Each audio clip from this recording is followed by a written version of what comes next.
Seems like you rummaged through all the content on the internet to hit upon how to polish your memorization process. A good memory helps you find your way back home, makes your exams easier, and helps you remind which sibling broke your toy 5 years ago. No, not that. Here we got a unique set of instructions to follow. You got to give them a try. Number 1. Divide into chunks. Whenever you learn something and want to put it to your permanent memory, see if it is a long piece of text or a small paragraph. Studies suggest small chunks of information are easily learned and can be retained longer. Everybody has the ability to learn a line or two really quickly. However, the maximum number of lines one can put to memory easily differs from person to person. Divide the text such that each division has the number of lines you can learn max with ease. Give each paragraph your independent attention and try to recall them one by one. Understand each of them well. We will discuss later that why it helps. Look for the linking devices in the coming paragraphs. Most well-written texts contain links between last and first line of the paragraphs. Obviously this would require understanding the whole text before trying putting in memory, which you should. Next, read through the whole text. Try to recall, and you'll be shocked how easy it was this time. Number 2. Deal with memory interference. Second thing you need to be careful about is interference. This refers to difficulty in memorizing something when you learnt before either the wrong way earlier or have learnt something similar with a slight difference. When you try to recall, the older memory breaks in and makes you forget the newly learnt data. It freaks the hell out of you. Something's needed to be done to the data. Either deleting the wrong data from your brain will work, or you need to convince your brain that you're adding a different piece of information. One thing that helps here is to take a 5 minutes rest before trying recalling. Experiments were done on this, and it was found when you memorize something, it is better recalled if rest is taken between memorization and recalling. Your brain subconsciously will look into the difference between the new data and the old interfering data. This is called incubation. For this subconscious exercise, brain needs quite a few minutes, which is worth giving it. Moreover, if it is an incorrect piece of data learnt earlier, imagine writing it on a piece of paper and then crushing it and putting it into the dustbin, then panicking you lost the data. This way you can reprogram your brain to get the new data without interference. Rest for a minute or two,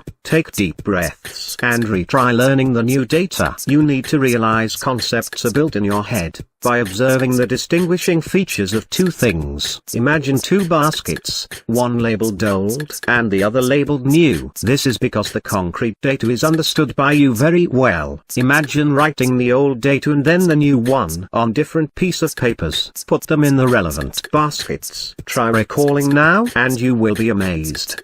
Number 3. Have breaks. In the learning process, rest pauses taken during memorization will improve your brain performance drastically. The brain is like a muscle which needs to work out too. Trying to use it harder will improve its performance, though in doing so, lactic acid is also built up in the brain, like in muscle cells, building oxygen debt. Taking rest in between and deep breathing with your tummies out will replenish your learning power. It is recommended to have 5 minutes of breaks every 20 minutes of learning, even if tomorrow's the exam. Getting used to this habit will help a million.